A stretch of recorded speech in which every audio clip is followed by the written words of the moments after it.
Last time we saw Dr. Joshua Coleman, I was really hopeful that he was going to provide insight that I didn't have.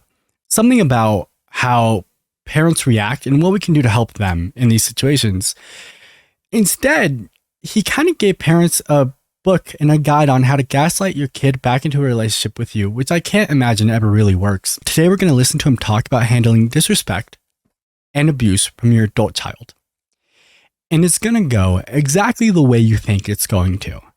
He's going to go, okay, regardless of whether or not you abuse them first, what matters is their reaction. And if their reaction was to yell at you, they're abusive. And then he's going to do this thing where he talks about specifically estranged or alienated children that happen to be prevalent in your life. These kids happen to live with you, or you see them pretty often, or you talk to them. I don't know if I'm misunderstanding what alienated or estranged means, but I don't think those go together. So welcome back to Dr. Joshua Coleman. Handling disrespect and abuse from your adult alienated child. Hi, everyone, and welcome to a webinar on the topic of handling disrespect and abuse from your alienated or estranged adult child. And I think this is one of the really tricky things for parents to handle, particularly these days, because so many of the parents that I work with were really loving, involved, dedicated, committed parents who in many ways were much better parents than were their own. And if they weren't better, we're going to let him tell us who it is that he's involved with. And if he says all of these parents were loving and dedicated and involved, then sure, we're going to roll with that. We're going to wait for him to start attacking people before we attack him. That might not be true. I might be lying, but we'll see. They were probably as good as parents as were their own. So when their child starts talking to them or behaving towards them in a disrespectful or abusive way, it's very confusing to them, particularly because older parents, of which I would consider myself in that camp of being a boomer, but also the next generation below me, youth-wise, Gen X parents, we're still raised in an era where the idea of honoring thy mother and thy father, respecting your elders, and that kind of a moral framework was still considered reasonable. And I think my issue with him immediately, and this goes back to having already watched one of his videos, is that he's setting himself up to have been an estranged parent where none of it was his fault, right? Because he talks about these parents like they were all really, really good people, and that the estrangement probably came from the child. That goes back to the last video too. And I think it's because he wants to validate himself more than anything. More than anything, he wants to be able to go, I was one of those parents. I did everything right. It was my kid's fault. And it's almost just excusable if it's a story, if it's his story, if it's what he wants to say. My issue really comes with the fact that his work revolves around actively blaming your child and then sneaking your way back into their life. It's one of those things where there's always going to be some sort of bias. Always. There is. That's just how that is, right? Like the parents are probably going to excuse his behavior. The people who are abused are probably going to be like, well, no, he was probably abusive and the parents probably are too. If one person in a relationship wants the relationship to end, and they're both adults, you don't need consent from both parties. It can just be over. And you don't have to agree with why.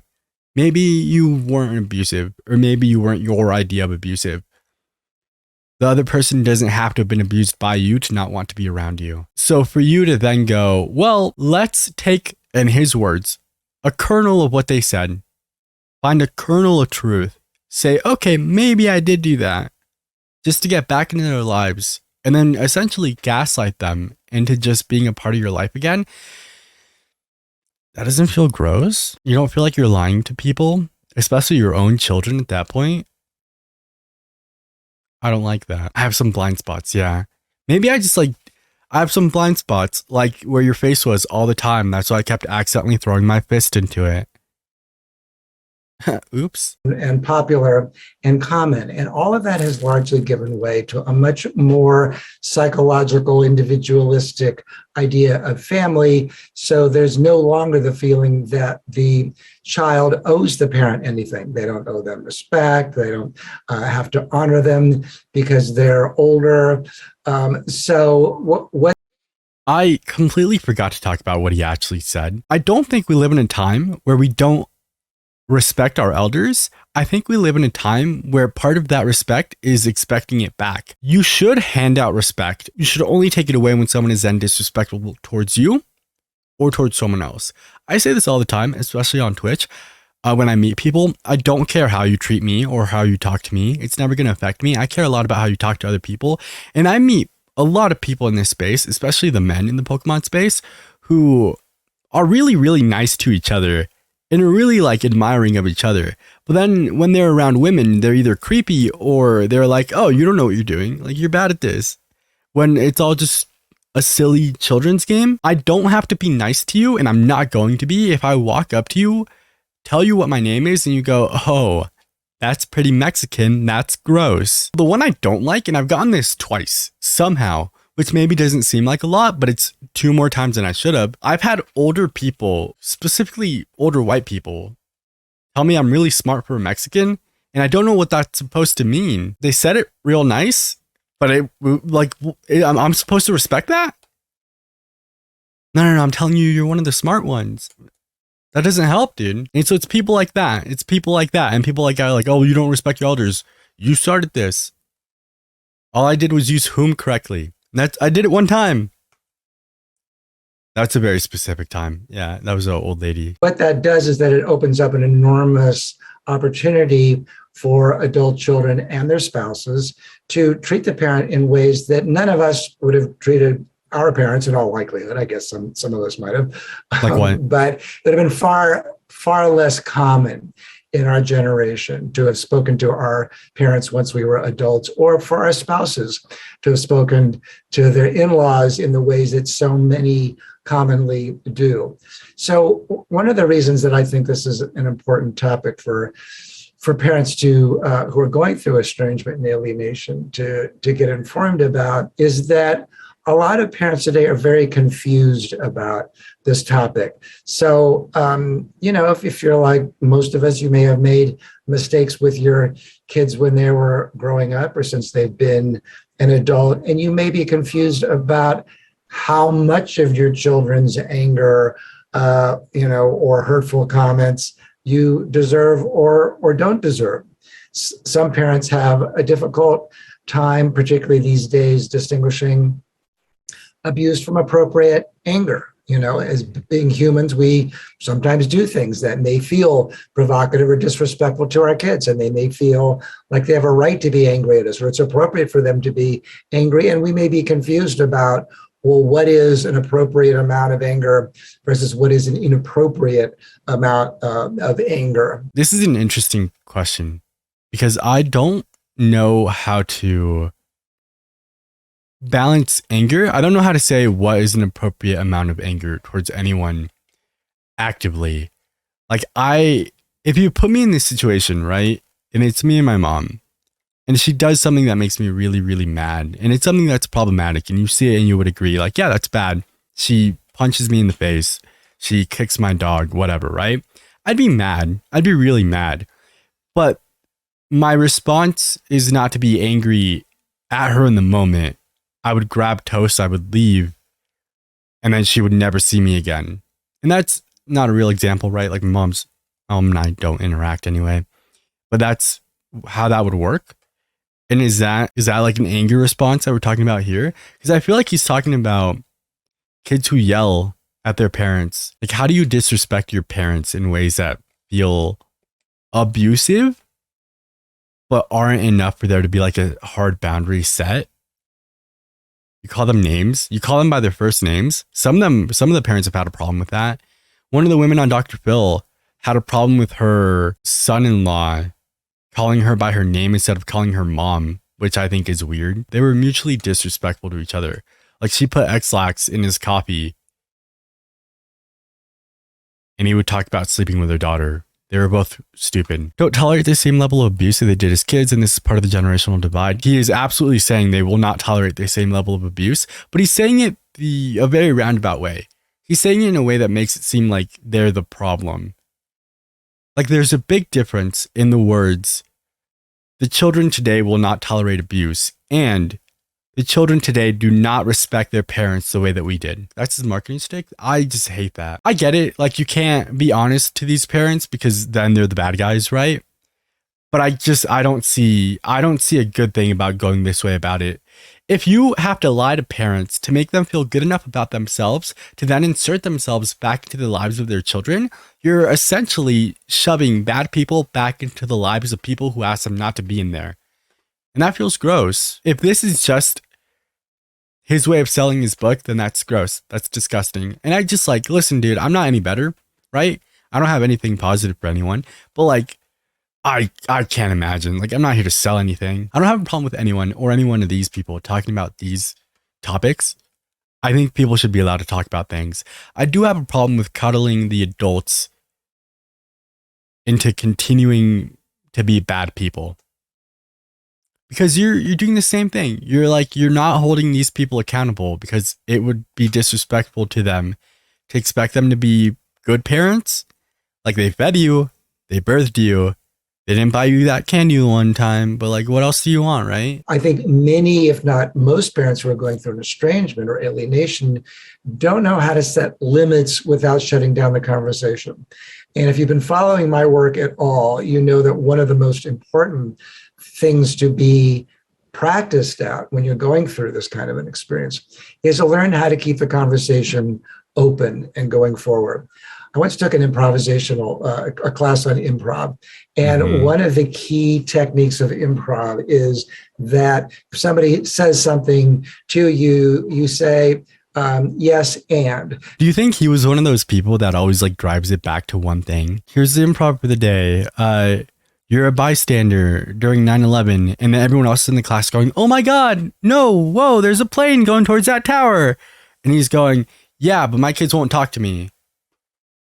And then the rest of the class is going, okay, whoa, is that a second plane? And he goes, yeah, it's a second kid. My second kid won't talk to me. And the idea is that you're constantly finding ways to keep the conversation or the interaction going. So you might not, somebody says something, you don't just say no or correct or whatever. You have to kind of find a way to keep the conversation going. So that's so stupid. I just like put together what he's saying.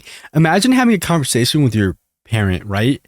Your estranged parent, and being like, finally sitting down with them and being like, my entire childhood, I don't think you went a day without hitting me in some way. And then your parent goes, yes, and the bell rung and the round was over. Because they're bad at improv. I don't remember a time when you weren't yelling at me.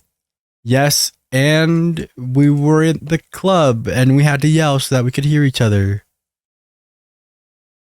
Can you take this seriously? Yes, and now I'm sad. I can't take this seriously if you haven't figured that out. Like, none of this is good advice. So far, it's just him, once again, just scripting. He's just trying to sell a book. So much of what is required of parents when they're going through estrangement and alienation is finding the tools to not shut down the conversation. And we're probably the most challenged when our kids are being disrespectful or abusive because we feel so hurt and misunderstood and activated. And particularly if it's a case of alienation and we think that the other parent is involved and that our child is just parroting or mimicking back something that they've heard before in the past. So part of the task is to allow these feelings to be expressed, but to not support the child being contemptuous or to communicate. I completely understand having the conversation of alienation and having the conversation of having an adult child whose spouse may have isolated them. The problem is that every time we've looked at it from the other perspective, none of them have talked about it. And so we have one half of this that's real life examples of people being like, my parents are abusive. And then when you go to the parents are like, it wasn't my fault. It was their spouse who they love. Ew. Or it wasn't my fault. It was their other parent who took care of them. Ew. And so I'd be happy to have the conversation of estranged children who are estranged because they were alienated by another family member or by a spouse. The issue is that when we have looked at real life examples, we haven't come across one of those yet. They obviously exist. They are just not the ones that we were talking about when we look at actual examples. They use it because it's easy to say it's not my fault in this situation. The problem is that's not the situation you're in. And so why are you talking about it? Why is the wrong word? I don't care that you're talking about it. I have an issue with you treating each of the parents, every single one of them, not just like it's not their fault, but like it is specifically the fault of their children. I feel like if you sat him down, or the parents that like buy into what he does down with their children, and their children were like, hey, you abused me. Here are examples of you abusing me. They would not be able to say, true, you're right. They would say something like, nope, your dad took you away from me. Your mom took you away from me. It's your spouse and those stupid kids you have. And I would have gotten away with it too if it wasn't for those darn kids and that meddling dog. That meddling dog. Communicate their feelings in a way where we're just kind of giving them an open door to be abusive or more contemptuous of the parent.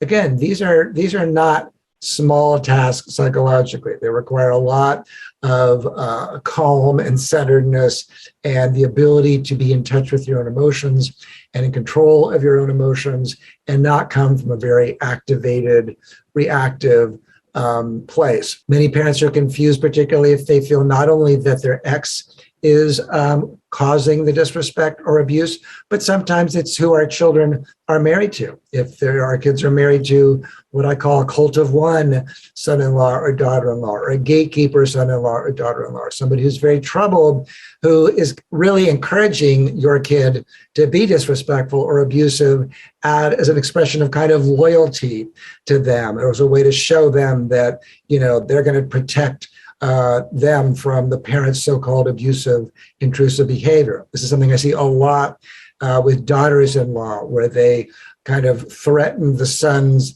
the now estranged sons' attachment to the parent by criticizing their masculinity. So again, he's talking broadly, and every time he does, I think of an example. So the example of the daughter-in-law, right? We can go back to Dawn. And Dawn being like, I had a great relationship with all of my kids until my son got married and his wife took him away from me. She got pregnant. And then I had a concussion, so I was really mean to her. And I took the baby and I said, does it piss you off? Which, by the way, like, I didn't put that together when we first saw the Dawn video where she goes, does it piss you off that she looks just like her father? It's the first part of that that's annoying. If she had just said, oh, she looks like her father, I don't think anyone would have cared. But to look at someone and go, does it make you mad? Does it piss you off? And then to say something snarky, it definitely was not the first time. I'm glad it was the last time. That's not the daughter-in-law's fault that you have no respect for her. It's not the daughter-in-law's fault that you have a weird relationship with your kid. That's your fault. You should have listened to boundaries. And she said it. She said it multiple times. I crossed these boundaries, but I had a concussion. Oh, I said mean things, but I had a concussion. We've all had concussions. We have all had concussions. Most of us. I'm saying that because I have. I have had multiple concussions. And I'm not sitting here being like, so anything I said during that time doesn't matter. I don't know how to respect the people who won't take accountability for anything that they want to do or anything that they say. And that's the problem, is that you expect respect from me just because you're older than me. No. You probably wear glasses. I'm supposed to respect that? 4 eyes? Every time. I cannot go a video without making fun of you people. See better. Or respect your children and their spouses. Sometimes people marry the wrong people. That happens. It does. Unfortunately, you're probably not going to convince them of that. I think we are, for the most part, smart enough not to marry people who show us early on that they're going to disrespect our parents. I, again, do not have a good relationship with either of my parents. Not seen my dad since I was a kid. The last time my mom and I had a conversation, I was 19. I'm a lot older than that now, but I don't speak badly of my mother. Sometimes I'll tell stories of like things that she said or did, but I'm not being like, I'm not going to sit here and speak ill of my parents. It's entirely different to talk crap about people than it is to just be like, oh, one time they did this and just tell like a true story. It is a red flag for the people who like sit down and talk badly of their parents or family members or friends or exes just to do it. And I hope that we're all smart enough to not continue relationships with those people. Sometimes it's too late. Like it happens, unfortunately, too often where people will get married to people who did not show them who they were for the first 10 years of the relationship. That sucks. And I hope you understand that it's not your fault. We're talking about people who just got married, had families, lived. Things like, oh, well, you're a mama's boy, or you need to protect our family now that we have children, and protect my mental health, and it's stressful for me to be around your parents, and you need to, to show them that when they talk to me that way, they can't do that. This is all reasonable. That's the problem. Is like, if your mother stresses out your spouse, and you have to get to the point where you go, hey, you have to protect me from your mom. Don't let her talk to me like that. That's fair. Why are you talking to your daughter or son or person-in-law like in a way that stresses them out and is disrespectful? I would love to not have to set boundaries with my partner's parents. That'd be great. They shouldn't be stressing me out. I just can't imagine my partner coming to me and be like, hey, this thing that your mom says and does stresses me out. Can you talk to her? Going to my parent and my parent being like, oh, she's abusing you. Get out of there. Like she's trying to set a boundary. And so sometimes these perfectly nice, sweet, kids who have never had a fight with their parents in their life and probably wouldn't have if they'd married somebody different, suddenly become very aggressive and contemptuous of the parent, not because they necessarily have some big complaint about the parent. They're doing it in a kind of a performative way. They're doing it to sort of show their wife that they're going to protect her and her honor, and they're not going to be pushed around themselves. So that can be a point that's also incredibly confusing to parents. Parents who have low self-esteem or who have confusion about. If I have an issue with the way one of my partner's parents talks to me, and I go to Lee and I go, hey, I don't like that your parents do this. And she goes, okay, I'll take care of it. And performatively goes to them and takes care of it, right? Just like, how am I going to say these words, but they're not real. And the issue persists. Now I have an issue with my partner where I'm like, hey, are you not taking me seriously? Like, this is actually not great. Like, there's never a reason to just start issues with your mother and father-in-law. But I don't think setting boundaries is starting issues. I think we've had plenty of examples of these parents saying something like Dawn, again, to the people their children are married to that they shouldn't have said. And instead of being like, oh, my bad, G, and not saying it again, they go, oh, how dare my son take his wife's side. All I did was make her uncomfortable. Parents who have low self-esteem or who have confusion about how they're supposed to be treated by anybody. So let's say you came from a family where abuse was very common from your parents or other family members, where there was trauma or rejection or shame or other kinds of experiences where you've come into adulthood not really knowing what you're entitled to expect from anybody. So when your adult child is disrespectful or abusive, it almost feels like your fate. You almost feel like it's how you're supposed to be treated in life. And so you may feel scared about how you're being treated, or you may react way too aggressively. But it all comes because those more long-standing feelings of hurt and trauma and feeling misunderstood by your own family are getting stirred up again. And nothing is so provocative or so hurtful or so rejecting or so humiliating or so shaming than to be told by our own children that we're terrible parents or terrible people, or when they behave in ways that cause us to feel like we've done something so terrible that we should or could be treated in such a hurtful, disrespectful manner. He brings up the point of us not knowing what it is we are entitled to when having our own traumas. Maybe you grew up in a household that was abusive, and so when you get older, you don't know what is and isn't abusive. To you, it might just be normal. That happens a lot. It happens a lot, especially I think with young women, where they end up in relationships where the person that they're with doesn't treat them well, and they put up with it because it may have been normalized, or no, men are just like that. No, all men cheat, stuff like that, right? I do, unfortunately, think that it's something you have to set aside when you are talking about your own children, because there's a power dynamic there that you are on the other side of now. And it feels gross to take every action, inaction, every word, every thought, every feeling your child might have as an attack. All you're going to do is give your child a complex where they then have to take care of you. Oh, I can't ask my mom or dad about this. I can't bring this topic up. I can't set boundaries with them because they're going to take it as an attack. When you're young, you should try not to date people like that. Sometimes you'll fall into it and you'll get trapped, and that sucks. It happens to all of us. If you're there, sorry. If you're out of there, good. Please stay out of there. But as an adult with children, that is not the relationship you should ever have with your kid. That feels like now you're dependent on your child when you should be the one raising them. I would feel really weird if I had to seek validation from my own child all the time. And I think it's normal to feel some sort of like separation anxiety when they're going to school, when they're growing up, when they want to hang out with their friends instead of you, when they start dating, when they get married, when they move out. Sure.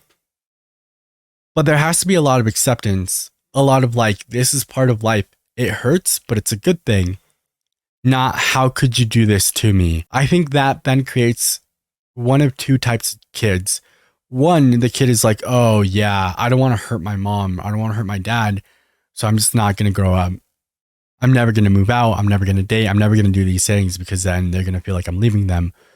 Or the kids who are like, I'm just not going to tell them that I'm doing this. And as a parent, I don't really think it's your job to be coddled by your growing child. Maybe when you're older, maybe when everyone's settled in, you can call your daughter, your son, or your child and be like, hey, do you want to spend time together? You can probably do that all the time. But I don't know that it makes sense to put all of your feelings into someone whose life ambition should really be to find work that they enjoy, find a person they enjoy, and fill their life with things that they're going to keep in their life later. And then probably do the same thing you did, right? Raise kids.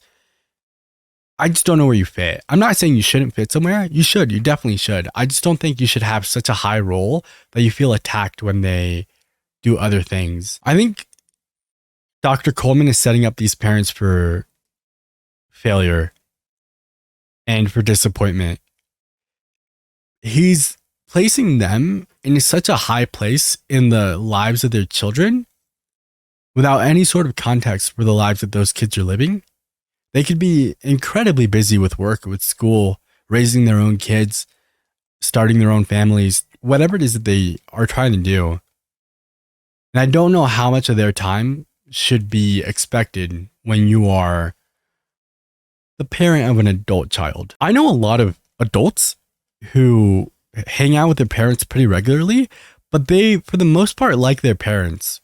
Like their parents did the thing where they transitioned into being their friends. And this is not that. This is, again, trying to just like trying to force your kids to adopt you. You raised them, now it's their turn to raise you, and that feels gross. If you're a parent in this situation, I'm not telling you that you're just gross. I'm telling you that there's a way to do things, and this is not it. To lie to your children and to just, again, essentially gaslight them back into your life is a really gross way to do that. And to treat everything like a, how could you do that to me? Also gross. Do we need a gross counter? Because I think I'm hitting triple digits soon. I'm not the person, and I've had a couple of people in my comments go, oh, I'm in a similar situation, reach out to me. Oh, how can I talk to you? I'm not the person that's here to help you. I don't have anything for you. I'm not a therapist. I'm not a doctor of any sort. I'm someone who has a very specific experience in this and then talks about it. And I've said this before, if my mother did everything right, completely changed, admitted to everything, and was like, I'm a new person now, called me, told me all that, somehow proved it, I still don't want a relationship with her. I'm past that. Unfortunately, for her, for me, for my sister, maybe even my partner, I'm past that. So I'm not the person that you want help from or guidance from. I don't know what you should do. I don't know your children, but I could tell you 100% that this is not it. What about the parents who are really abusive? And then he goes, oh, the 1% of parents who are actually abusive, forgive them. They're your parents.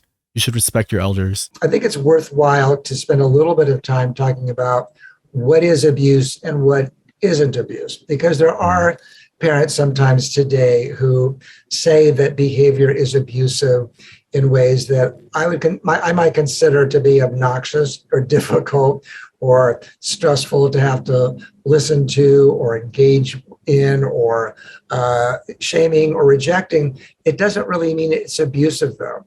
Just because when our children tell us these things, it makes us feel like a truck just backed up on us, doesn't necessarily mean that their intention is to be abusive or even to be hurtful. Sometimes our children tell us things that make us feel terrible about ourselves as people and as parents, because they're actually trying to have a closer relationship with us. They're trying to communicate something they don't know any other way to communicate, or we've made it so difficult for them to say what they need to say that they're just getting louder and louder and louder to try to break through our defenses. So it happens a lot in romantic relationships, right? When people aren't the best at like communicating, they just bottle up their feelings and eventually they'll explode. That can happen in these relationships too. And if that's what's happening and you're taking that explosion from your child, not the other way around, because as a parent, you should be an adult enough to have these conversations, right? Because this is what's happening when they're teenagers. As a kid, when you see your kid bottle up all their emotions and then it explodes out, your immediate thought is, I can't believe you're yelling at me. That's abusive. You don't think you're missing anything? Like you don't think you're missing a single thing. I'm lucky enough to feel like I don't want kids, and so I'll never be on that side of the situation. I can tell you 100% anytime my mother and I, when I was a child, got into like any sort of altercation, like I needed something. I think that's all kids. They need something and they don't know how to communicate. You have to set aside your feelings a little bit as an adult, and you have to go, this might not be about me, especially when it's someone that you're taking care of. And you have to ask yourself how to take care of them. And it sucks. And the idea of it makes me feel sick, which is another reason I don't want kids. But for the first 18, 20, 25, however many years you want to be a parent and not a friend, you have to be a parent. It's them first. It's them first. It's them first. This isn't a situation where you're on an airplane going down and you have to put your own mask on first to save the child next to you. That's not really how it works with your feelings. You're fine. You're going to be fine. Take care of the child, understand what they need, and if it works out, if you're a good enough parent, eventually they'll come back to you. Maybe you'll be friends. But I just feel like we're talking to the wrong people here, dude. You're talking to parents who were most likely abusive and couldn't handle the disrespect they gave to their children back to them. And you can make the argument that children should respect their parents more than the parents should respect the children, but I don't think so. Maybe that's a new way of seeing things, but I think respect should be mutual. I think it should be given immediately. I think it's weird when people are like, you have to earn my respect. I don't know you. I don't really care to. Because that works both ways, right? Who are you that I need to earn your respect? You should be nice to people until they give you a reason not to be, and then you should probably just avoid them. I think that goes for parents too. The parents should be nice to you, and if they're not, maybe you don't need them around. Just because it feels bad doesn't necessarily make it abusive. It might, but it's not the only sign. And also, if you intervene too quickly against your child's negativity or anger, particularly if you've been estranged and they're coming back into contact with you, it can backfire because sometimes you have to give them more room to really spell out how they think and feel so they know that you can tolerate that before you intervene and begin to set limits. And this is something I'm going to talk about a little bit later in the webinar. But on the other hand, some adult children are really out of control. They're out of control in their contempt for the parent, in their rejection of the parent, in their double standards. So many of adult children today talk about the parent's abuse, and the adult child is incredibly abusive. They're abusive in their neglect of the parent. If he could give us an example, that'd be great. The issue is, and I've said this with a lot of these people's videos, we could pull up examples that are the opposite pretty easily.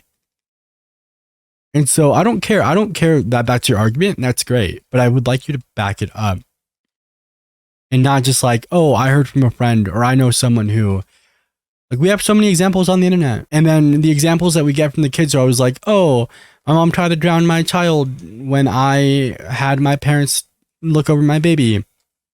And the examples from the parents are like, oh, she told me not to get drunk around her kid. And that's gross. I hate how abusive my daughter is. So that seems like, not a double standard. More so just one person should be held accountable for a bad action. Preventing the parent from seeing the grandchildren when the grandparents were loving and involved and caring. They're abusive in the way that they aren't forgiving of the mistakes that the parent made when they're not really acknowledging what mistakes? Some of these are too much to be mistakes. The trials that the parent had to go through in raising the child, how much the child themselves might have created challenges, how much the person that maybe it's your ex or the person your child is married to, or the child's mental illness, etc. How all of those things really affect the parenting environment. So parents genuinely do the best that they can, given who they're married to at the time they're raising their children, who their kid eventually marries, what the child's mental health or illness is like, what the child's other challenges are, the parent's socioeconomic class, who the other siblings are, what the other kind of social or environmental challenges that the parent had. What I do here is talk about my own experience. Sometimes my YouTube comments will go, oh, why are you talking about your own experience? Oh, I think you're talking about your own experience. Oh, right. I'm talking about what I know, what I've been through, the ideas that I have. I'm not going to sit here and give you a bunch of generalizations. If I'm going to talk about something that I don't necessarily have a first-hand experience of, I'm probably going to at least pull it up or have an example that we pulled up on stream that I didn't leave in the video. I was not an easy child from when I was born, right? I was born with a cleft palate, which means I'd have 2 different surgeries by the time I was 1. My mother and father did not speak English. That must have been really hard. In Southern California, they were always going to have a translator and interpreter available. But that doesn't make filling out forms, having to exist, having to constantly come back between doctors and different doctors any easier. There are plenty of things that happened my first few years of life that were probably a lot harder for my parents than the average parent had to go through. Absolutely. I am 100% set on the fact that should not affect how much of the blame you take for the way that you raise your child. Either way, if I had turned out to be a great kid, a great adult with both of my parents in my life, and they both took the responsibility of that, and they both said, wow, look at how we raised him. We did a good job. Absolutely. I think it should work both ways. I think I did fine, right? Like, I'm educated. I live a good life. I live a good life. I'm very lucky. But I think also if like my parents have negative things to say about me or they just don't want to say anything at all, they should also take responsibility of that. I don't know how much slack you should be given for the child you raised having complications that don't necessarily have anything to do with them, right? Like I didn't choose any of that. I don't know that I feel good about you holding it over their head. Mine didn't. My mom didn't. My dad did, but I was 4. Like I didn't understand the conversation. Yeah, I don't feel good about you being like, well, I did this for you. Like you had a kid and you tried raising it. Congrats.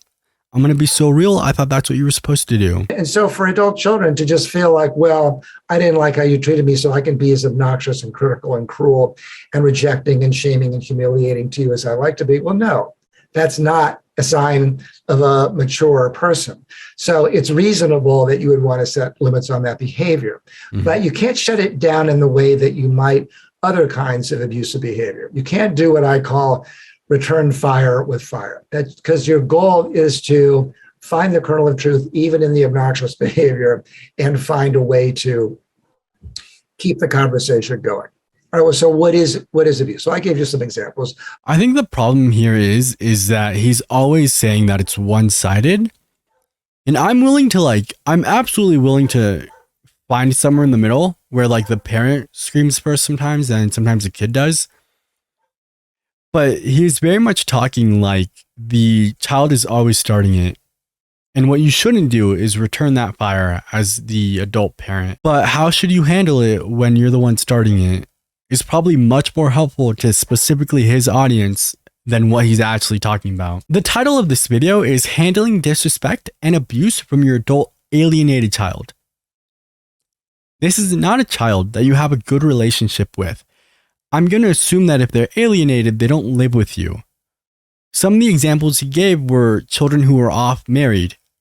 They're gone.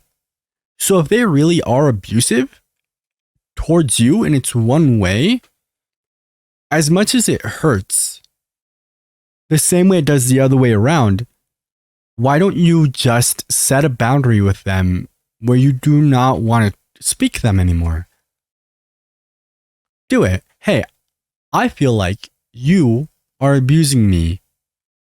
I don't want us to have a relationship anymore until you can show me that you've changed. And if the way they would, if Dr. Coleman is speaking of them accurately, take that as an attack and go, oh, well, then I don't want to talk to you, abuse you and leave.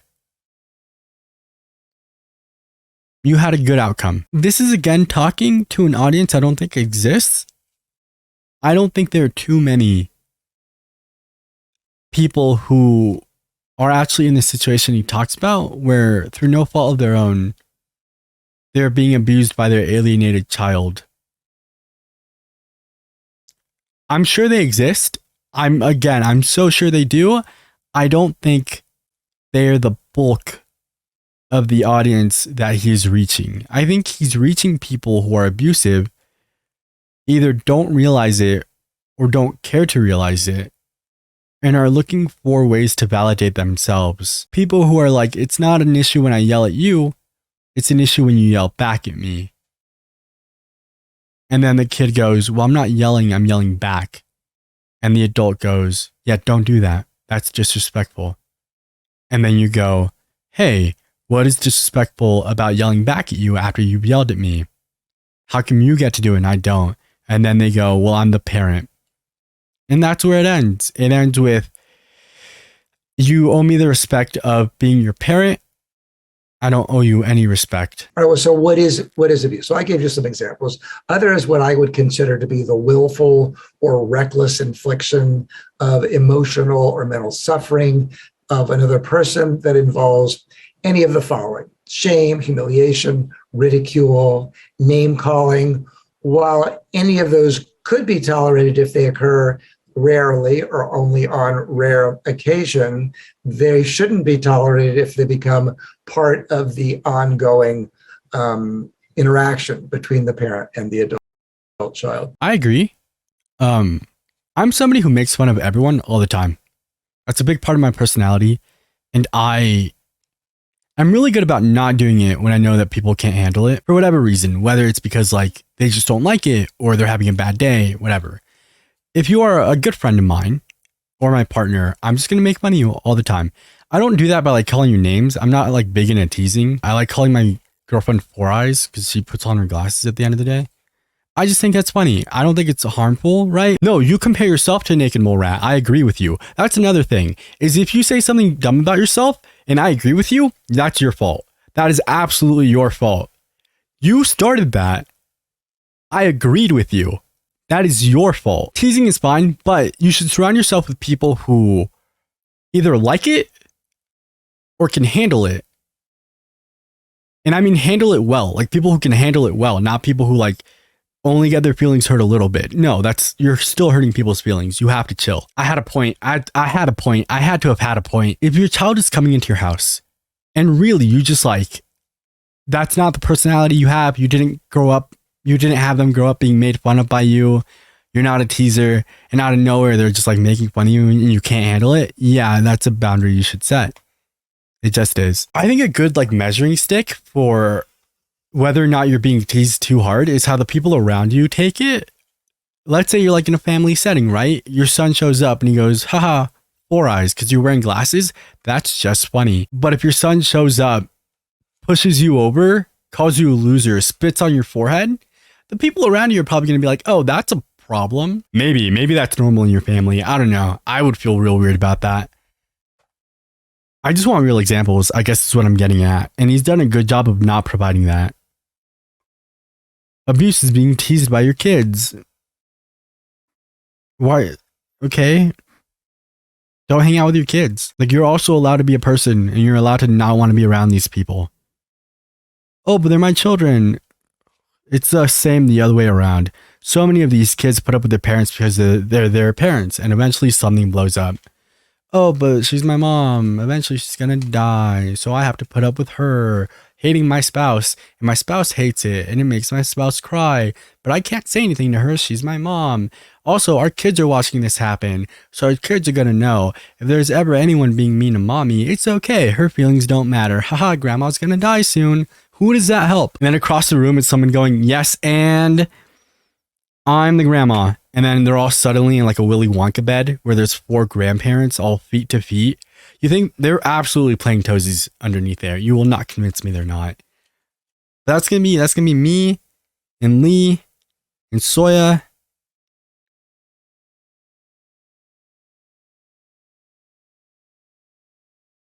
This is the problem with being my friend. In my head, Soya dies alone. Again, that's your fault. I mean, it's obvious the ways that it's harmful to the parent. For the parent, it makes them feel ashamed, guilty, regretful, angry, misunderstood, hurt, scared. But it's also bad for the adult child who's doing it as well. Well, why would it be bad for them? I mean, they're getting it off their chest, aren't they? I mean, don't we talk so much in our society about the importance of calling it like it is and saying what you feel and, you know, being direct? Well, no. There's responsible ways to communicate and there's irresponsible ways to communicate. So when we allow the adult child to consistently... Who said that? Who was the person that was like, I tell it like it is? It was Diane. So no, it's not the children going, oh, I'm mean to them because it's true. It's the parents still. He's bringing up problems that the parents do and trying really hard to go, but what if the kids did this? What if, I guess. We communicate in an irresponsible way, in a clearly abusive way. It's harmful to them. It's harmful because even the most self-righteous kid knows at some level, typically, that they're behaving in an abusive way, and that can induce feelings of guilt or regret in them. And that becomes kind of a feedback loop where they criticize the parent, they're abusive of them, they see that it wounds the parent, then they feel guilty about it, but then they have to justify why they did it. And they justify it by basically cycling through all the reasons they estranged themselves in the first place, and then they work themselves up. So they're kind of in a constant state of agitation. So I just like, I think he's mixing too many words. If they're estranged, but they're constantly abusing you, I don't think they're that good at being estranged. Oh yeah, my estranged kid who hangs out at my house every day. Yes, and. Oh no, it's a third plane. That's such a stupid callback, Max. Oh. Creates a cycle of anger, guilt, regret, justifying the anger. But it can also create a certain degree of contempt for the parent if they tolerate too much of it. If you've heard other of my webinars, one of my webinars is called, Should I Keep Trying or Just Give Up? And in that webinar, one of the things that I say is that one of the clear signs that you should give up is if you're getting letters returned, to them or to the grandchildren unopened or gifts.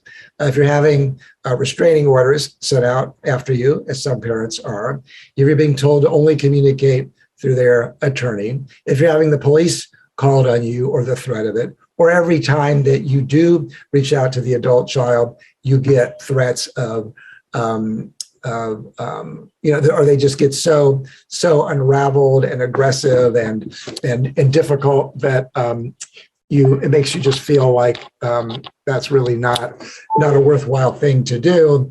So, having your letters returned, having a restraining order placed onto you, the threat of the cops being called if you don't leave them alone are not examples of you being abused by your child. And I hope you understand that. Think about this in terms of any other relationship. Now you're a stalker.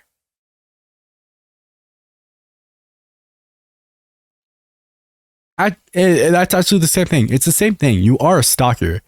You're just justifying it because they're your children. If this is somehow you do have to let that go. And you do have to let that child go. Those are clear signs that you need to stop and stop right now. And often that can work for the following reasons. One is that it goes to what I was saying about it can create contempt for you if you keep trying, despite the fact that your child has made it clear that you shouldn't be trying. So they may actually respect you more if you, the same way that setting limits may cause them to respect you more.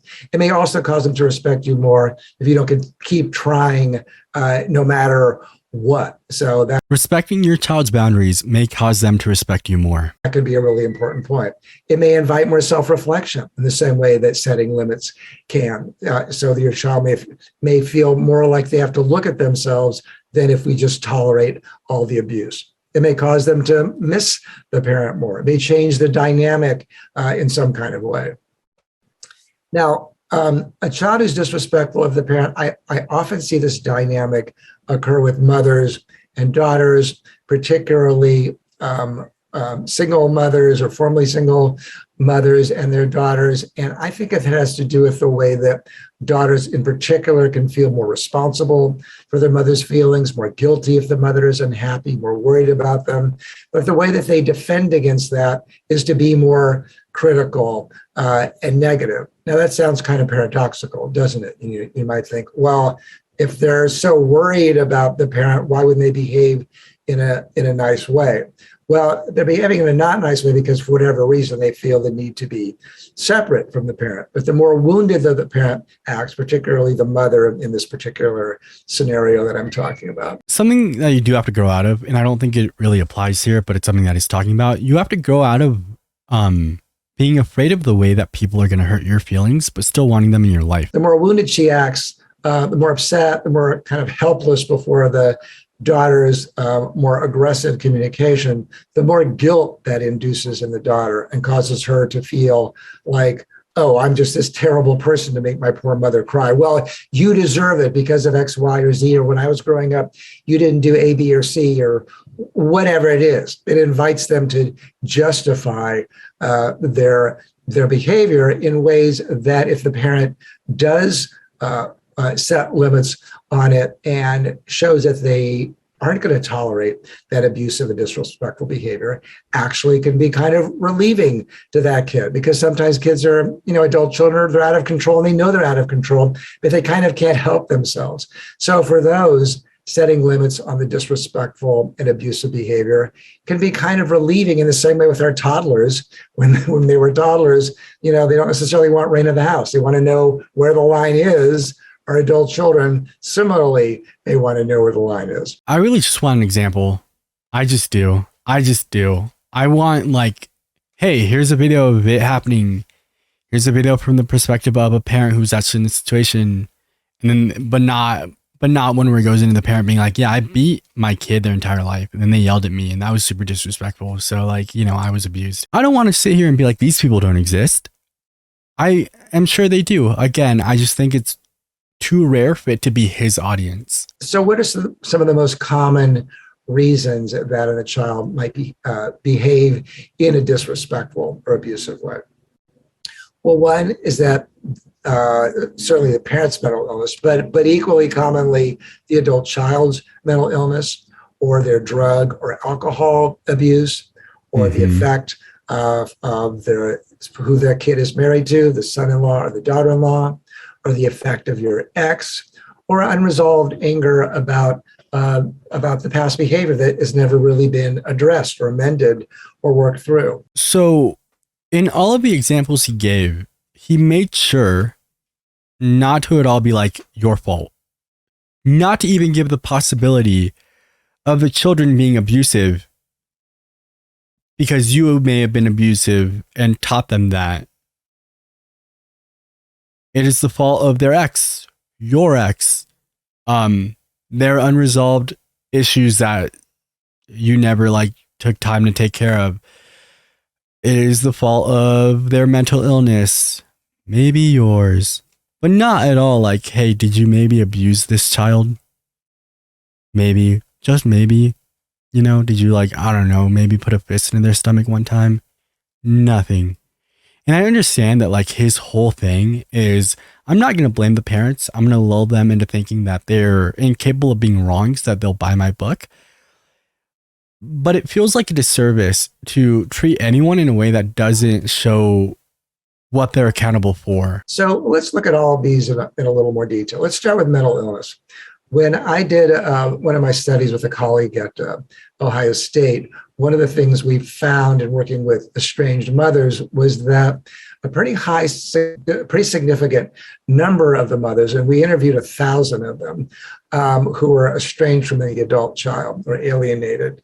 A significant percentage said that they believed that their child's mental illness was part and parcel of the estrangement, and inclusive of that would be the disrespectful and abusive behavior. Now, how or why could mental illness increase the probability of a child communicating in a way that's disrespectful or abusive? Something that we should bring up is that mental illnesses are, for the most part, and I don't know what the number is, genetic. And it's easier to recognize issues in other people than it is to recognize them in yourself. And so if you see you and your child exhibit kind of the same traits and the same actions, it's a lot easier for you to be like, oh, they have a problem. But you're close. You're so close. You're so close. You're so close. The issue with voluntary research like that, where people are asked to come in and talk about their experience, is that the people who come in usually just want to be validated.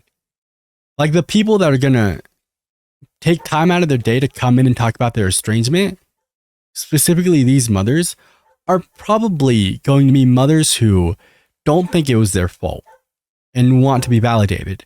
So it makes sense that most of the reason why that they gave for the estrangement was one that they could say was not their fault. Not my fault, they're mentally ill. And they also probably don't want to say it was specifically the fault of their child because they want some sort of reconciliation. If it's mental health, we can get past that. If you were actually just physically abusive, that's not really something you can come back from. Well, one is that the mental illness might interfere with their ability to regulate their thoughts, their feelings, or their affect.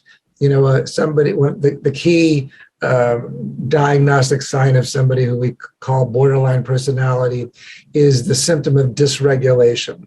And dysregulation is when once a feeling gets triggered or a thought gets triggered, the person has a very hard time kind of getting the genie back in the bottle. It just sort of spins more and more out of control. The option of diagnosing people, you can't be like, oh, here's BPD, here's one symptom of it, because then they're going to do it. You cannot give the general public the option of diagnosing people, because then they're going to be like, oh, I know everyone like that. I know my daughter's like that. My son's like that.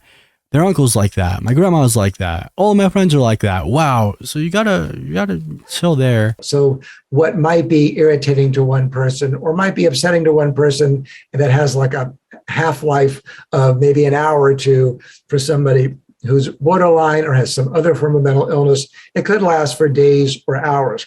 And with people with borderline personality disorder, some of the worst, most difficult, most provocative behaviors are all attempts to try to get the genie back in the bottle, to try to feel better. So sometimes people who have that diagnosis may self-harm, or they may be very black and white in their thinking, because the gray zone is where anxiety lives. So if you think of people as all good or all bad, you don't have to think about, what their intentions were. They are really great intentions, or they were terrible intentions. So mental illness may cause somebody to treat the parent in an abusive, disrespectful way because their feelings are so overwhelming to them. Now, one of the things that I found is it's not just kids who have more, and when I say kids, I mean adult kids, your kid. It's not just those who have really serious forms of mental illness that can cause this kind of dysregulation. Somebody who has a mild or moderate anxiety or depressive disorder may be easily triggered by the parent and cause them to react or to overreact, because it doesn't take much to set them off, in part because they're chronically feeling somewhat psychologically underwater. At some point, you're just going to hit the entire population. You just are. Another, it could be because they're sad. It could be because they have a mental illness. Yes, and another sign of mental illness is if they were born. So consider that may be a problem. Someone who may have, been born out of a C-section or out of another person's body, they exhibit these traits and are more likely to be abusive towards you. Like at some point, you're just going to generalize everything. So it doesn't take much for the parent to make them feel guilty or bad about themselves.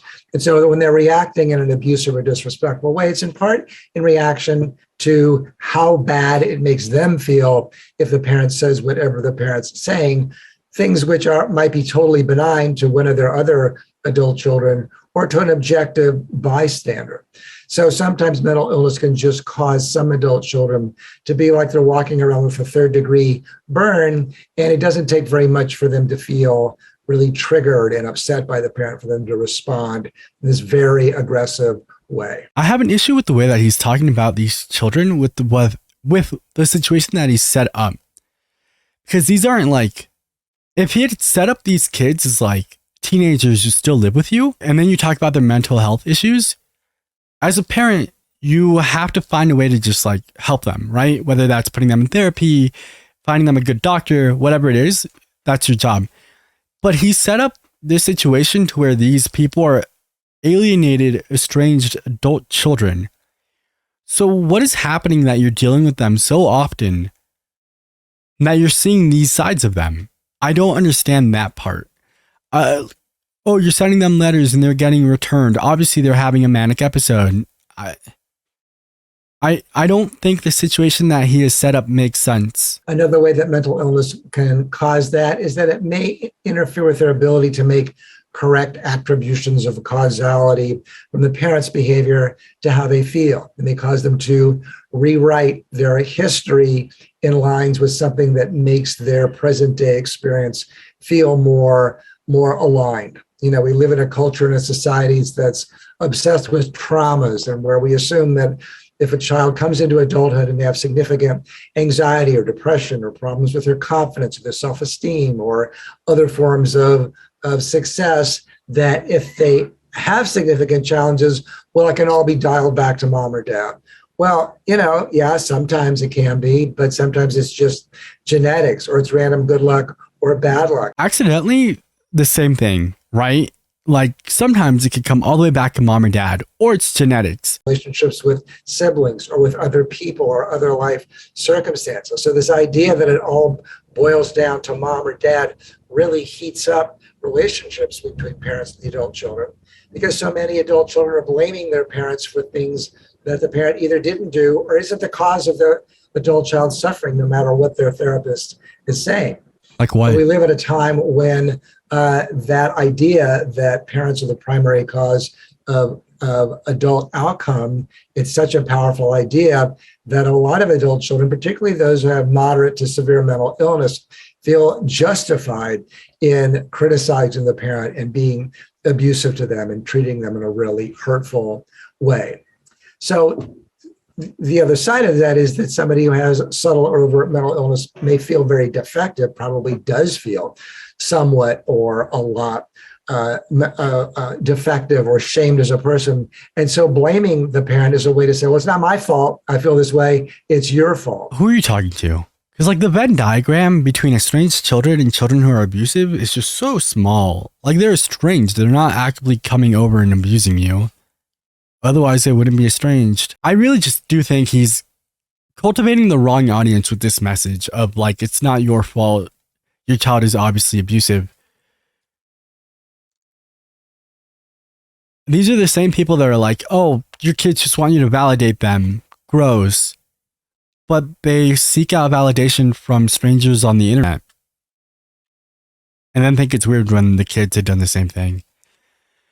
Ugh, we're all on Twitch now. From that perspective, the anger, the aggression, the contempt, the self-righteousness, the blame, the disrespect is fueled by this desire or this need to get those feelings of self-criticism and shame and defectiveness off of them. Mental illness in your adult child make it harder for them to just manage the normal, expectable slings and arrows of family conflict, of adult child conflict. So it may mean that they can't just sort of do the basic things that maybe your other adult children can do if you have adult children that you're not estranged from. So they may just, find that the normal things like whatever, asking them to repay a loan, or if they've moved back in for a while to do their share of the housework or be responsible, or any of the other millions of things that constitute adult parent-child relationships. Again, you're leaving your point though. That's the issue. Oh, your child moved back in. I don't think the child that's living with you, who you then want to ask to take care of some of the housework, is estranged. Maybe I'm wrong. I just don't know how. They experience it as some huge disruption to them and overreact from that perspective. Similarly, it may cause them to have very unrealistic expectations about what they're entitled to receive from the parent by way of emotional support or financial support. Their mental illness may cause them to feel like the parent owes them something completely out of line with what the parent really does owe the adult child. So it may cause them to make demands of the parent for money or other forms of emotional restitution that are completely unreasonable and impossible for the parent to deliver. Drugs and alcohol are another common reason why an adult child might be disrespectful or abusive.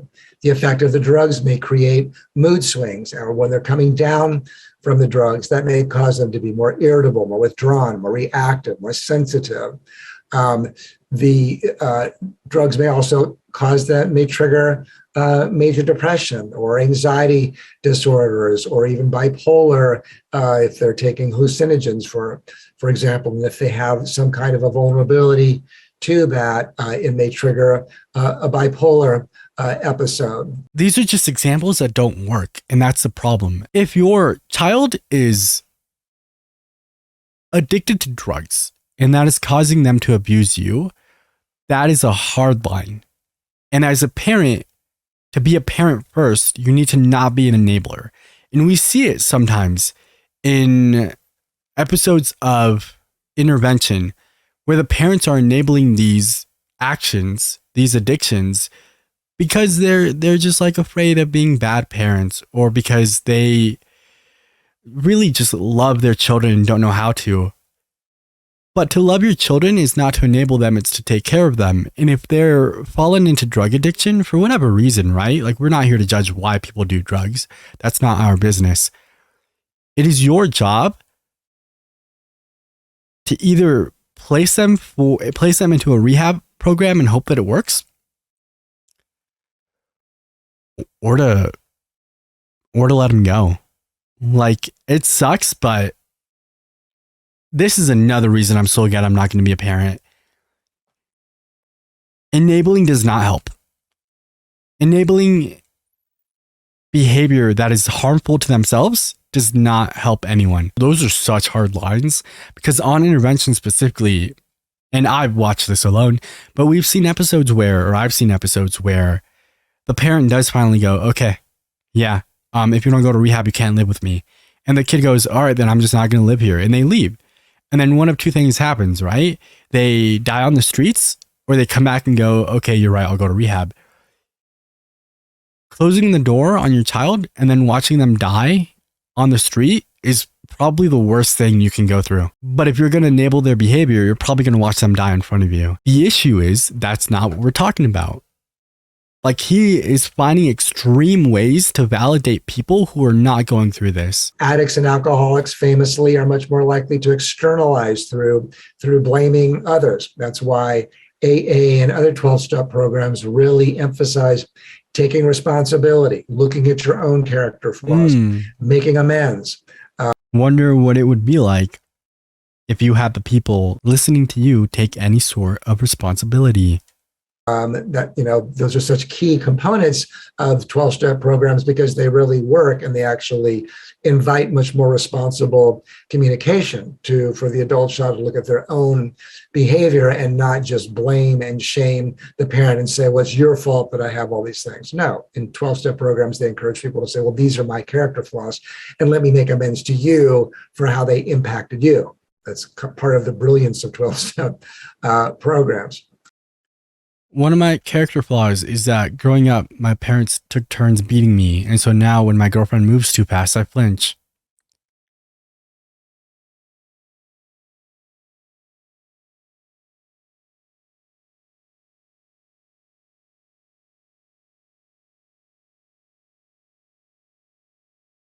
Hi, my name is Max, and I'm addicted to you, girl. Finally, somebody who's an addict or alcoholic may develop a peer group of people who were similarly estranged or similarly contemptuous of parents, and who invite estrangement and no contact and treating parents in these kind of contemptible ways where the parent is treated like a terrible person. And the peer group, which may be an online peer group, become cheerleaders in this kind of an unhinged kin kind of a way. So far I've talked about the role of mental illness and the role of alcohol and drugs in increasing disrespect and abuse. But another common one that I was just touching on earlier is the effect of your son-in-law or your daughter-in-law, which is very common. And that typically happens when the son-in-law or daughter-in-law needs your adult child to fight with you as a way to reassure him or her of the unique place in your child's life. They may also place your child in a loyalty bind where they can only feel secure if your child is rejecting of you, not only through estrangement, but through criticism and abuse and disrespect. If I'm in a situation where my partner's parents are disrespecting me, not like just sitting there making fun of me, like we all make jokes, sitting there disrespecting me, being racist or problematic, whatever it is, right? And I look at my partner for help and she doesn't do it, or she does, and then the parents call her abusive because of it, the parents are an issue. The parents are 100% an issue. Maybe we're talking about a situation in which out of absolutely nowhere, somebody's wife or husband or partner is going, I don't like your parents. Stop talking to them.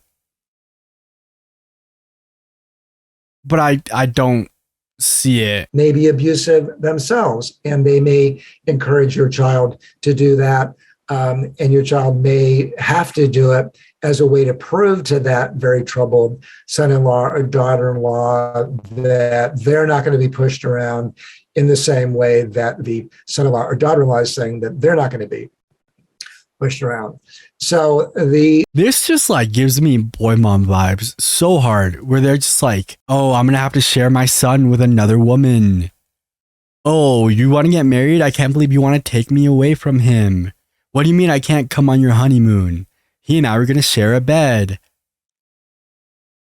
If you have such an issue with the partner your child has chosen, I don't know that more often than not, it's not going to be you being the issue. Because dude, I'm an adult. If my partner just like hates my family, and my only family is my sister, but if my partner for no reason is like, stop talking to your sister for me, that's no longer my partner. The daughter-in-law or son-in-law can be a very common problem, and it is not at all unusual that a kid prior to marriage was really nice to the parents, and after marriage they start taking on the behavior and the personality of the person that they're married to in ways that make them somewhat unrecognizable to the parents and the extended family. They went from being a nice, respectful person to a hostile, contemptuous, disrespectful, even abusive person. And typically when that's the case, it's because they're sort of performing for the son-in-law or the daughter-in-law. They're proving to them their primacy in the adult child's. I hate the way he's talking about it like he's a peacock looking for a mate. He's like, I'm peeking out. I don't need my mom anymore. I'm ready for you and I to be together. Life. They're showing them that they're the most important person. And in identifying with them, they're also showing them that they like that behavior and they're not going to challenge it or push it aside in any way. I will say, I do think your partner should be more important in your life. One, like if you're married to this person, I think your spouse should be more important to you than your parents are. I don't know how hard of a take that is. I understand that I don't have parents, and so it's not hard for my partner to be more important than them to me. But I do think that if you're going to make an active decision in choosing somebody to spend your life with, they should come before your parents, regardless of your relationship with your parents. Well, what about the effect of your ex? So from a parental alienation perspective, we know that not only young children are vulnerable to parental alienation, but really children of any age are vulnerable to alienation once there's been a divorce. So sometimes the abusive and disrespectful behavior from the adult child could be a carryover from childhood, longstanding parental alienation, but it may also be more of a recent thing where the parents are divorced and the alienating parent blames the other parent for the divorce. They raise topics that they know that the adult child will feel upset about. This is the first part of this conversation that he's had. We're half an hour in. We're half an hour into the video and 2.5 hours into stream. It's the first part of this conversation that feels more realistic. Yes, you're going to have plenty of times in a situation where there are split parents where one of them might have turned the other one against the other. I don't know that there's a good way to handle that. I think the issue is that it's still more rare than the child just actually being abused. And I think that if you could just fix that root problem, if you could get these people to admit that they may have been abusive and just have that conversation with their children before it's too late, you're going to fix more of these estrangements than if you try to just like fix every super rare and uncommon issue. Maybe they lie about things that the parent did when they were married, like they had affairs or they were abusive or that kind of thing. So in some ways, they set the adult child on the other parent in a very aggressive way as a way to prove their loyalty, in the same way that this might occur with a troubled son-in-law or daughter-in-law. They may also have an unconscious loyalty to your ex, even if your ex isn't really trying to fan the flames of that. So they may feel protective of the ex in ways that are completely unfair to you, but for whatever reason, they feel like that ex has to be protected. And so they take on this role of, well, I'm going to, tell dad or mom, how screwed up they are, and, why I can't have a relationship with them. I'm going to really stick it to them. And in their mind, they're sort of defending the other parent. Particularly if that parent likes that. But even if that other parent isn't acting like that, that they need that per se, that can still occur.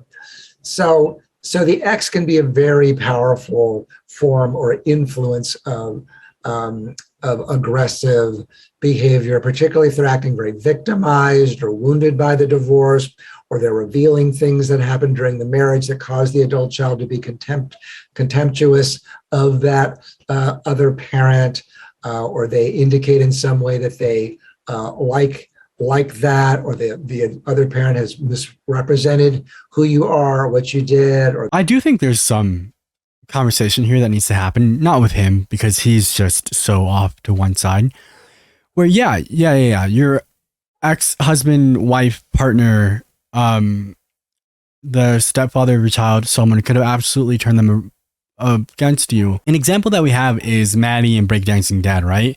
Where the mom was very obviously turning the children against Breakdancing Dad. And when he came back with a few receipts, like, no, I did pay for these things, I did do these things, he was able to answer some of the questions, but at the end, it didn't really help because there were more reasons that didn't have to just do with that. And so a lot of people's defense of him was the wife. A lot of people's defense of Breakdancing Dad in my comments and in his were, oh, it's all the wife's fault. The wife turned them against him. But then Maddie was like, oh yeah, even if he paid for this, like he never hung out with us. He said he lived right down the street, never got to see him or saw him pretty rarely. The entire first minute I put into that video of him just saying like super out of pocket stuff, right? I don't know how to blame the mom for him being racist or a Trumper or misogynistic, all the things that ended up in that like first minute. I don't think you could blame the mom for. So if he was to be like, oh yeah, her mom turned them against me by saying that I didn't pay for any of their medical bills. And then he shows the receipt of him paying for all the medical bills. Cool. Great. She lied. How do you explain all this other stuff, though, that I also would not want to interact with you for? These people do a good job of picking one issue they think they can prove wrong and running with it.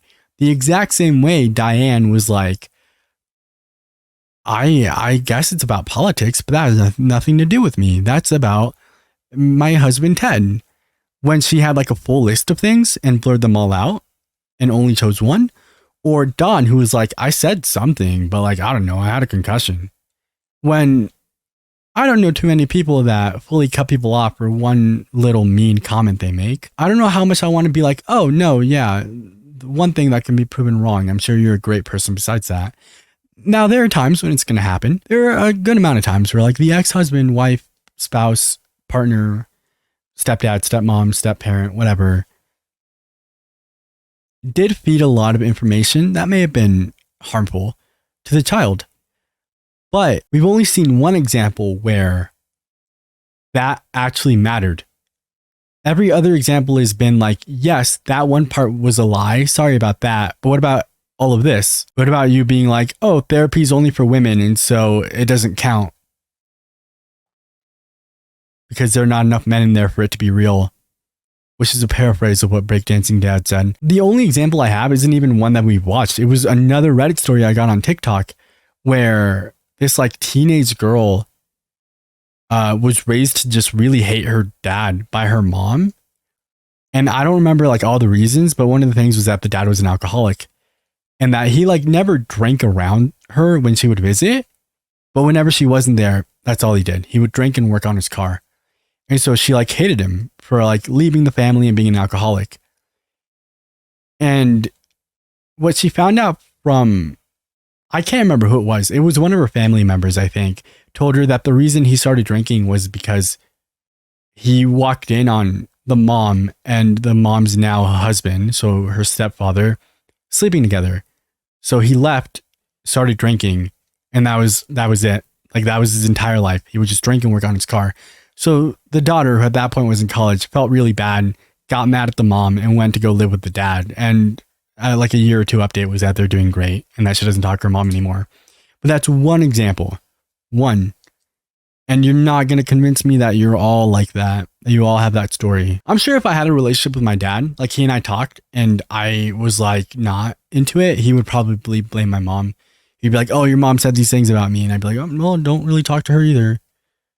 I'm more mad about all the times you used to beat me up. If it was a fair fight, that'd be fine. But I was a child. Or they've lied about you, such as, or they haven't corrected things that your child is saying. So let's say your child goes to therapy and the therapist says, well, maybe you were sexually molested. And the adult child takes that back to the... listen, dude, any therapist that's going out, well, maybe you were molested. Did you think of that? Not a good therapist. Like, therapists are not there to tell you what happened. The therapists are not there to make stuff up. Like, that's not a real example. Parent, and the parent who doesn't have any reason to believe that they were says, well, yeah, maybe you were, even though if they were put to a lie detector test, they would say that they weren't. So they don't correct misperceptions. But also, like, dude, now this is a whole different rabbit hole. I watch a lot of Steve Wilkos. Most of my time, if I'm not streaming, I'm editing. And so I have something on this monitor. And a lot of the time it's Steve Wilkos because I don't have to listen to it, right? Do you know how many parents, how many family members? I'm pretty sure 90% of that show is people being accused of molestation, saying, nope, wasn't me, and then taking lie detector tests. And it turns out was them. So now, like, you're again creating a scenario where I'm just so used to knowing not to trust the parents. Molested his stepkids, sex with grandpa. When I watched this video, she was 13. I don't really call that sex. I'll kill your mom if you tell. I think you can guess what that is. Abuse. Molest accusations. Mom ignored child abuse. Abusive mother. Like, so many of these. You touched my cookie. So many of these are molestation. And so few of these are people being proved right. Or like being proved innocent. Molester. Child predator. Molested his daughter. They stole my child. Too many red flags. Like again, you're presenting an argument where you are on the failing side. There is never a time when if a child is like, hey, my parent molested me, I'm going to be like, nah, they didn't. Shut up. And if a child comes up to you and it's like, hey, my parent touches me here, you're going to be like, no, that's a dumb argument. Again, this dude just kind of sucks. Of the detector test, they would say that they weren't. So they don't correct misperceptions of the other parent, and in that way fuel and exacerbate the disrespect and abuse. Finally, some children are disrespectful or what feels like abusive because the parent just isn't really doing the work. They're not really making amends. They're not acknowledging legitimate complaints of the adult child. They're not being respectful to the adult child's boundaries in ways that are reasonable for the adult child to ask them to be. So they feel ignored by the parent, and they feel like they're responding in some ways to the parent's disrespectful or abusive behavior. So what I see sometimes happen is that the adult child starts out kind of trying to have that conversation. But if the parent is only defensive or critical or rejecting or won't really find the kernel of truth or won't show any kind of temperament towards really self-examination or self-reflection, then things do start to escalate. And then they get worse. Then instead of sometimes you were critical, then it's like you were always critical. And maybe it starts out calm, but now it's getting to be aggressive. So they may need to exaggerate their claims as a way to make them seem more legitimate. But an ironic cause of disrespect and abuse may actually, this goes back to what I was saying earlier about what I commonly see with adult daughters and single mothers, where they actually feel guilty towards the parent or worried about them, their unhappiness, how their lives are going or not going, the ways that they feel overly enmeshed with her, the way that they feel too responsible for making her happy or giving her companionship, and that kind of thing. And that the anger or the disrespect or the abuse is actually a way to have a boundary. And that's why for those children, when the mom in particular can set limits and show that she's strong enough to push back and set limits and not be mistreated, that creates its own boundary for the adult child in ways that are very, very useful. They're very relieving to the adult child. I don't think that most of these kids really want to behave in the abuseful, disrespectful way that they are. What he's talking about is the children's inability to communicate their actual thoughts. And here's the thing, right? Like, we're talking about people who are old enough to know better. So either these people are a little bit more immature than they should be, or you have presented yourself as a parent who cannot handle those conversations. It is impossible to have a talk like that with a person who cannot handle those conversations. It is impossible to set boundaries with these people sometimes. And sometimes you do need to set that boundary of, hey, like, listen, dude, I'm living my own life. I am spending too much of my time taking care of you. That's one where it's probably closer to 50-50. Maybe the child's too immature to have that conversation. Maybe the adult is too immature to have that conversation. Regardless, let's say it's the kid. Let's say the kid is too immature. You can't tell. Like, you've been on this earth 50 plus years. You can't tell that, like, you're probably just impressing yourself onto them too much. Because I have a lot of anxiety. Sometimes I'll like say hi to someone and I'll be like, yeah, I'm being too much. So you can't tell when you're like imposing yourself on someone in the abuseful, disrespectful way that they are, even though it may look like that. So a certain percentage of them are actually relieved when the parent does begin to set limits. Okay, so that's sort of a theory of why this can happen and some of the common pathways to that. But let's talk from a practical perspective about what are sort of the best practices if you do have an abusive and disrespectful child. The first thing is that if you know you're going to have an interaction with your adult child, I know a lot of you have had no interaction, or it's been years, so you probably wouldn't even mind a disrespectful interaction at this point. But what I often find is that once people start practicing some of my techniques, not everybody, but many do end up having some contact. So you want to have the right principles in mind so that when the door does open back up, you know how to respond. Because sometimes the kids come back swinging. And I don't mean that in a musical sense. They come back, come back angry, but they're open to talking about it, but they come back, loaded for bear. So you want to have the right orientation so that you can respond to them in a way that's productive. Again, they keep coming back swinging. They keep swinging. They keep telling me to stop sending them letters. How abusive is that? That's so gross. They don't even open my letters. Your goal is to respond in a way that keeps the conversation moving forward. So let's say you are anticipating some kind of interaction. You want to decide what you want to say. Let's say you're anticipating some sort of interaction. Let's say you know exactly what gym they go to, what grocery store they go to, when they get off work, where they work, and what they do every single day of their lives. You know where they live, despite them moving states away from you and never telling you. You know everything about them. So you planned it out.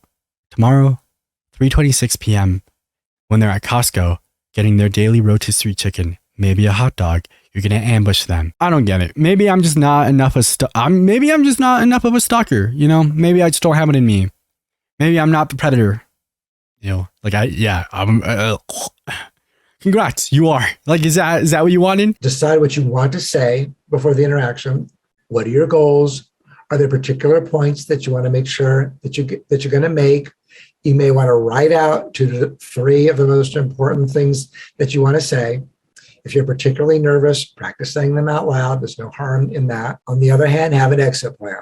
How are you going to get off the phone or away from the interaction if and when it starts to head south? It can be useful to consider prefacing the conversation with some ground rules if things haven't gone well in the past. You might say something like, it seems like past few times we've talked hasn't gone very well. You want to sort of talk about it from what you see their dilemma is being, and kind of. You don't want to do that because this is going to happen. The parent goes, it seems like the last two times we talked haven't gone well. And the estranged adult child goes, yeah, you keep criticizing my wife, who is nothing but wonderful. And then the parent goes, yeah, well, your wife took you away from me. I was supposed to be the love of your life. And then the next time you go, the last 3 times we talked haven't gone well.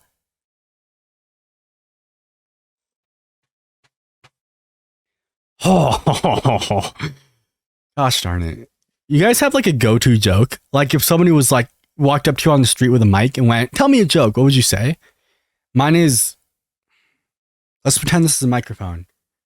Get it? 'Cause there's one right here, Max. Anyway. What do you call a cow after it's had a baby? Decaffeinated.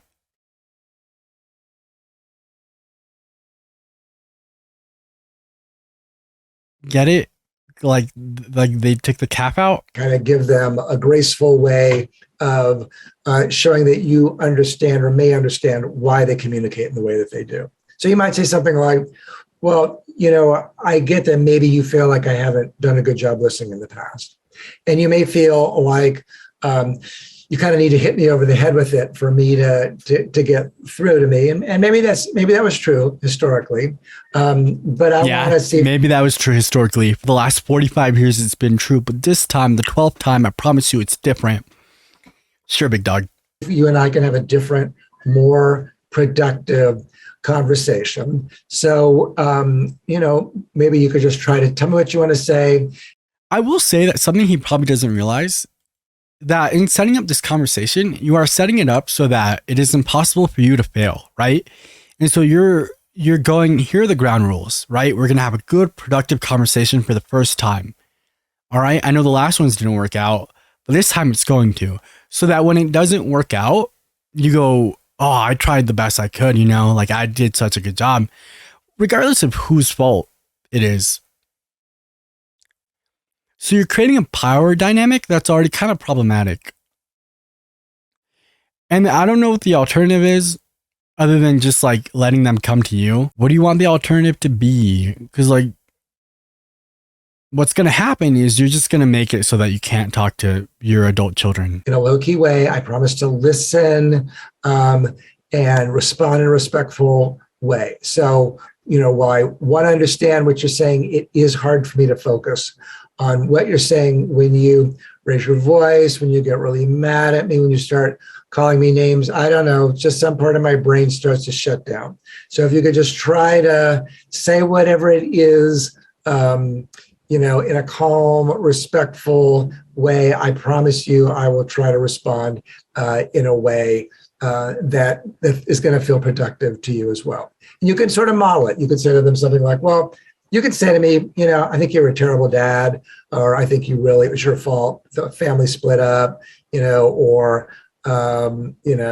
whatever. But, as long as you say it calmly, I'm happy to listen to it. Not happy, but I'm willing to listen to it.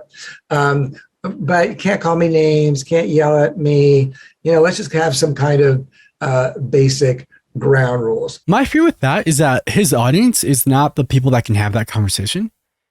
Is that he goes, you could tell me that I was a bad dad, that I'm the reason the family kind of split. And if they said that, okay, you're a bad dad, I think you're the reason the family split, they're going to immediately stand up, throw something down and be like, okay, well, I just can't talk to you while you're like this. I just can't talk to you when you're like this. I hate that you think everything's my fault. It's not. Like, what's the point of starting with that if you actually can't take it?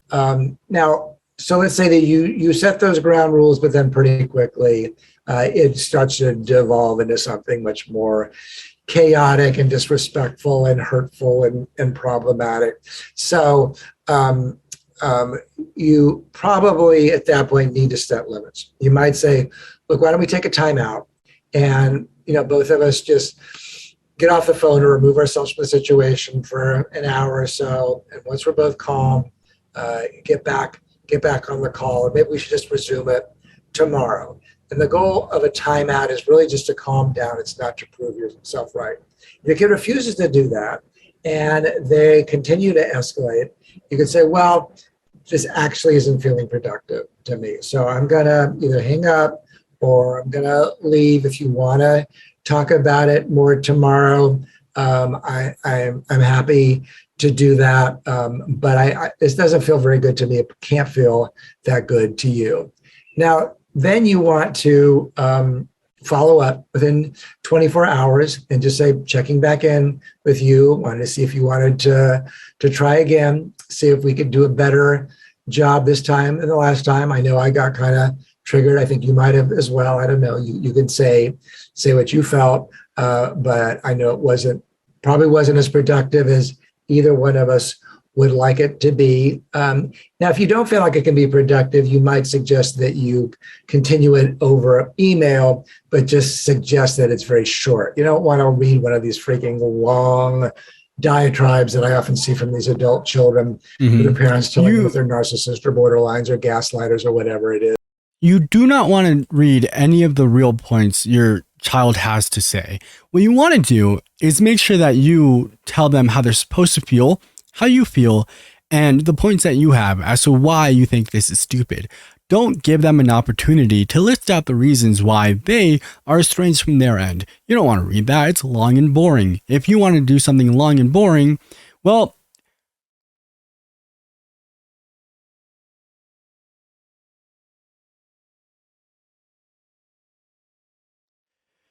you'd probably just pay for it. It's I don't have to explain that. We're not stupid, right? Like, I don't have to explain that one. Yeah, I don't know what to tell you, dude. I don't know how helpful any of what these people have to say is, when the very last remark they always have to say is, but don't listen to what they have to say.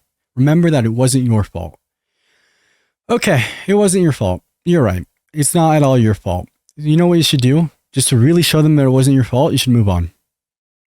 Let them go. Oh, but they're my kids. Yeah, but it's not your fault, so you're never going to make up for it. You have nothing to make up for. Let them go.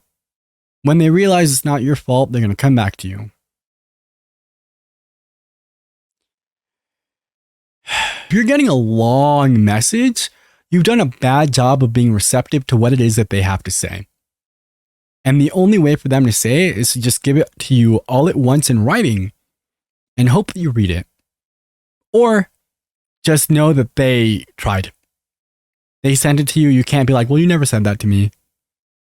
It's right here. You know, you want to just say, why don't you and I each write a paragraph back and forth and try to respectfully respond to what the other said. Let's see if we can really get somewhere doing that. In the 4th grade, I had a bad teacher named Mrs. Salazar. She was really mean to all the boys in the class. I don't have an issue with being mean to like adult men. I get it. But 8-year-old boys? That's weird. Anyway, her whole thing on paragraphs was, a paragraph is exactly 8 lines long. Doesn't matter how many sentences, doesn't matter the font size, none of that. What matters is a paragraph is 8 lines long. Stupid. But let's say we apply that rule here. I'm going to list out all the issues I have with you and then just change the font to be 8 lines or under. Make it super tiny. So congrats. I did it anyway. Okay. Now, also, Mrs. Salazar, you were mean. Screw you, dude. You're stupid. Also, like, she used to say dumb stuff and then get mad at me for correcting her. One time, she got mad at me because she mixed up fiction and nonfiction, and I was like, no, fiction is fake. And she like stared me down from across the class, like, how dare I? What about after the fight? Because typically, if you're like most parents, after you have these kind of interactions, you're probably going to feel miserable. You're not only going to still be, I wonder how the kids feel. Angry, but you are probably going to feel really hurt and scared that things are going in the wrong direction, or your kid may never talk to you again. You may regret what you did. You could think, you'll probably be thinking, what could I have done differently? What should I have done differently? Do I deserve to be treated like this? Where did I go wrong? Is this my fault? That my kid feels like they have the right Yes. to talk to me in this way or treat me in this way. And so how do you counter that? Well, there's a number of different things that you can do. One is to remind yourself of your own good intentions. You might say to yourself, or you write it out, I beat you up to toughen you up. I had a good reason to do so. look, my goal was to have a closer relationship with my child, and it continues to be my goal. Second of all, if you did blow it, if you did lose your temper, if you did say all the things that parents want to say to their kids, but hopefully don't, you forgive yourself if you blew it. You should say to yourself, look, I probably shouldn't have told them that they're a selfish jerk, but I probably shouldn't have told them they were a mistake. I probably shouldn't have told them that they are useless, that the world doesn't need them, that they'll never be anything. They'll never be successful like me, selling books to people who just want relationships with their kids, but are probably the wrong people to want those relationships. They'll never be like me, scamming abusive parents. I got really provoked, and I understand why I did it. Hopefully next time I'll be able to do a better job than I did on this call. I guess I got kind of caught up in the moment and in the quicksand, and it's understandable why No, it's not. I did. I'm willing to No, you're old. You're old. At some point, you're too old to be that person. You just are. And if you have an adult child, you're probably too old to be that person. I don't blow up at anyone. Why? Because I'm old, dude. What business do I have blowing up at anyone? I'm willing to make amends, and that's the gold standard. I'm not going to punish myself or shame myself or ridicule myself or torment myself about this. I'm already doing way too much of that. I'm doing way too much of tormenting myself by even trying to talk to you. You should feel lucky that I still want to be your parent. After you yelled at me for punching you in the face, disgusting. I would never have done that to my parents. It can also be useful after a fight to engage in some kind of a self-soothing activity. Because after a fight, our nervous systems are probably still very activated in a kind of a fight or flight mode. So for me, that's probably going to mean going for a run or turning on really loud music. But for you, it might be meditating or sitting in a quiet room or going for a drive or doing something to really calm down. There's a technique that I teach in my workshop about healing the pain that I borrowed from Marsha Linehan, who's the founder of dialectical behavior therapy, where she invites you, if you're feeling really upset and you can't calm yourself down, to get a big bowl of ice water or a baggie and fill it with ice and water. And then if it's in the bowl, you put your face in it for like 30 seconds and hold your breath. And what it does is it activates the mammalian dive reflex, which causes your body to go in this much more relaxed state. You can also do that by putting a bag of ice water on your face and lying back and holding it there for 30 seconds and doing that. Yeah, but you did it to compose music. That's different. A couple of times. You might want to try it because it really does work. So in all these situations that I'm advising in terms of how to respond, you want to do something that's going to basically change the neural network that's been activated through the fight. So through the argument, right? So you want to get out of the fight flight mode into something that's much more regulating. So that's why, exercise, forms of distraction, ice water, call a friend, vent to somebody, write it out in a journal. Writing out can be enormously therapeutic. There's something about writing things out, just feels like you're getting it one step away from yourself, which can be incredibly therapeutic, and it can help you to analyze what happened. Finally, it can be useful to analyze what happened. Finally, it can be useful to, in my book, When Parents Hurt, I have an exercise called my value as a parent. And in that, I would want you to write out 10 things that are valuable about you as a parent. Now, if you're in the midst of...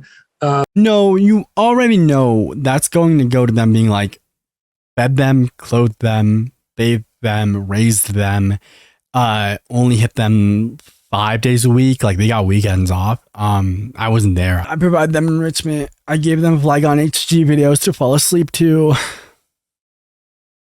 An estrangement or alienation, you may be more filled with self-criticism and self-loathing and regret and shame and guilt. Well, screw all that. There, you have to own your own narrative of who you are as a person and as a parent, and you cannot cede that precious territory to your child. I don't care how great your kid was or is; they don't deserve to ruin your life. Nobody deserves to ruin your life.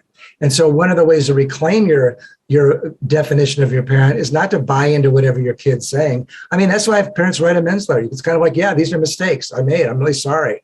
I can see why you'd be upset about that. That's very different than saying, yes, but I deserve to hate myself or shame myself or have this ruin my life, rather this be this black cloud that follows me everywhere I go. No, your kid does not deserve to ruin your life.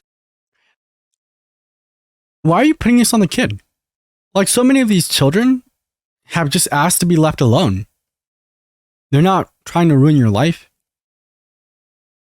They're trying to start theirs. Congrats. You've made an entire person's life about you. You have to take control of the narrative. And one of the ways to take control over the narrative is to write out 10 things that you did right as a parent. And so I think at the end of this call, that's what you should do. You should get a piece of paper and write it out by hand and just 10 things. I was better parent than my parents were, or I was as good a parent as my parents were, or I left an unhappy marriage to protect my children, or I stayed married to protect my children from a divorce, or I got into my own therapy. Okay, stop. You literally just put two contradictions up, right? I left an unhappy marriage to protect my kids. I stayed in an unhappy marriage to protect my kids. So you're just listing things where like you really just can't be wrong, right? I stayed married to protect my children from a divorce, or I got into my own therapy, or I got my kid into their own therapy, or I made sacrifices for my kid nobody made for me, or I spent a lot of money on them, or I took classes, or I'm doing this workshop. I mean, you should be able to come up with 10 things that are valuable about you as a parent, and whatever your mistakes were, I don't care. That's not the purpose of this exercise. The purpose of this exercise is you're reclaiming your value as a parent. Okay, well, that concludes today's webinar. I hope this was helpful to you. It was not helpful at all. You know that TikTok trend that it's like, we listen and we don't judge, and then they like out themselves? All right, say it with me. We listen and we don't judge. Am I supposed to wash this?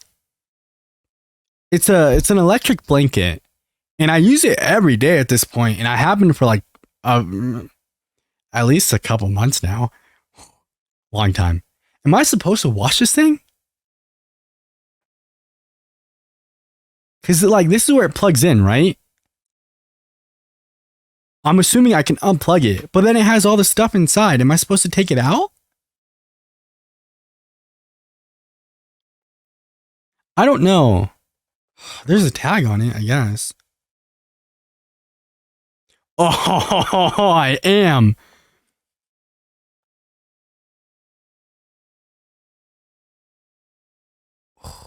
Do not trap or pinch cord. Do not use pins. Do not iron. Do not on washing machine wash cold. Gentle. Do not bleach. Do not iron. I'm not supposed to take out the things though? It's just going to be okay?